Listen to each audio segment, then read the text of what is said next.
Good evening and welcome to an episode of Eat, Smoke, Drink, Cigar Edition. I don't review too many cigars, I tend to pick and choose what cigars I review.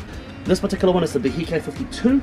I've already lit it. We have the Glenury 23 rare malts that you might have seen in a different episode that I have. So I'm pairing it with that today. The reason why is because I think the flavors will go well together, but also a special stick for a special whiskey. Behike 52, this is from the Glenury factory. You still get them now, apparently they're slightly different, so this is still from about 6 or 7 years ago. This is my second to last Cohiba Behike 52. It's a Robusta size, and if you don't know much about it,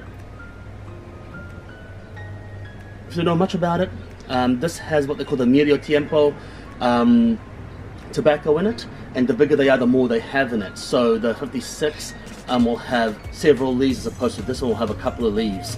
Yeah, look, this has been a fabled cigar, one of the most exclusive cigars out there. So I'm going to tell you today, is it worth the hype and what it's like. First impressions: the wrapper is nice and smooth, and the smell of it absolutely divine. And let's take you through the first impressions.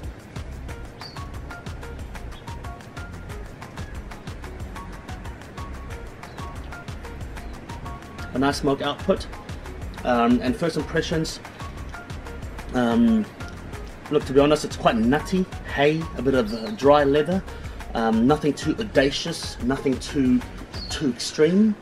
Very nice smoke, very palatable, very relatively mellow, nothing that will spike in flavor too much. So I will see you in the start of the second third, end of the first third.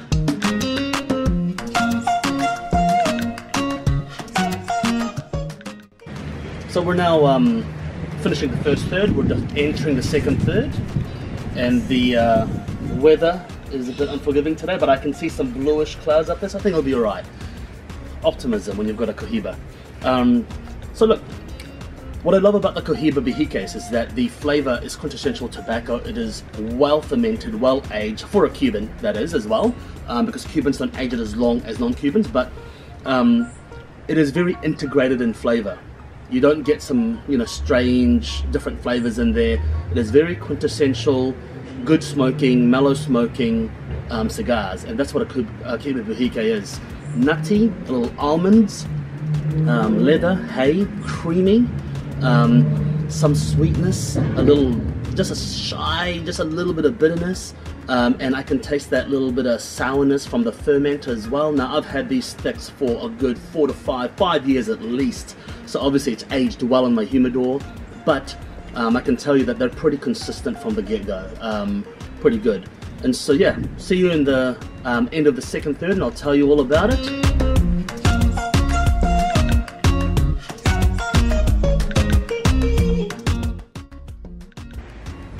Just want to do a bit of an update. I'm halfway through the second third. Smoking deliciously. The beautiful thing about the Behike is that it's consistent all across the board. It doesn't just change suddenly. It progresses very, very slowly, so you don't get shocked by the change. But this particular one is well constructed, perfect burn. The humidor that's a good sign that the humidor is doing well. Perfect burn. The ash is solid.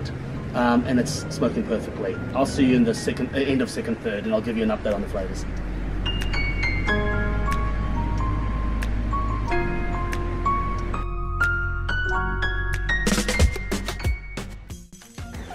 If you saw that in the time lapse, I almost dropped the ash in the whiskey.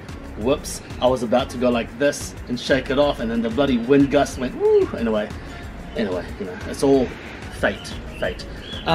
Second third, the flavors are becoming a bit more intense, so the nuttiness is becoming more intense, the almond is coming through a little bit more, but nothing too intense. So this is actually a very, very good smoking cigar. The flavor profile is perfectly balanced. That's what I love about these Cohiba Behikes. Perfectly balanced, and let me just wait till that bird is finished, thank you. And so, oh, come on, okay, and so It's alright, he knows I'm smoking a Cohiba, so they're all like wanting some.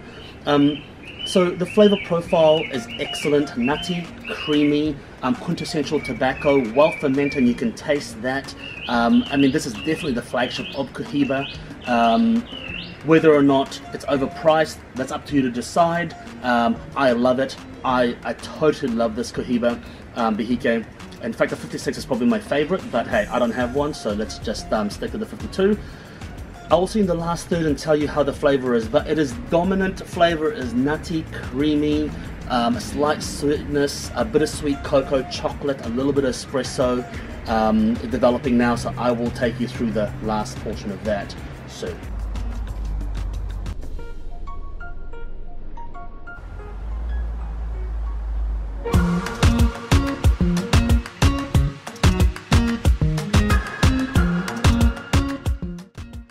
I'm now basically ending on the last third.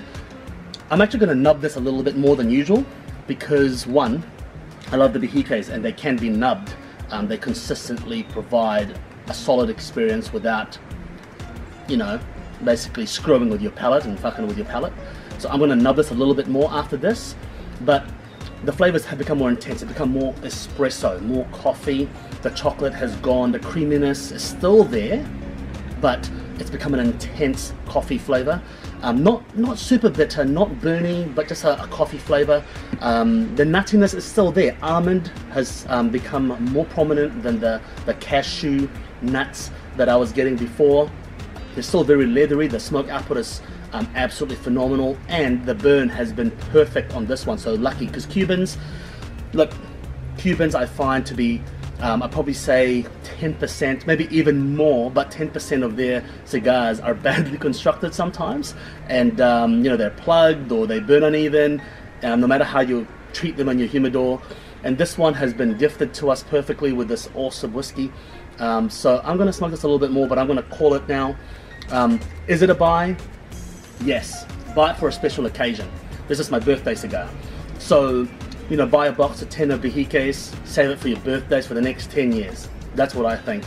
Or if you are a bit of a Mayweather, then hey, you can make it your exclusive cigar. That's what all you smoke. Why not? It doesn't really matter, but it is quite pricey. They are in the look, I know America doesn't have much tax, but if you're going to buy them in America, they're about $50 to $60 per stick US minimum, probably even more. The Behike 56 is probably $120. So they are in line with the very, very, very rare Fuente Opus X rare editions. Do I think which one is better? Look, the beauty about Cohiba Behike is that the nicotine is not so high.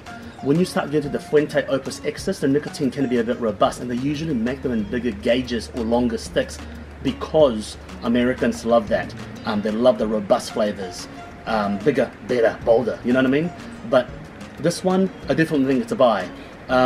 You can get this from online retailers. You can get it from Cigars of Habanos Hong Kong. They are legit.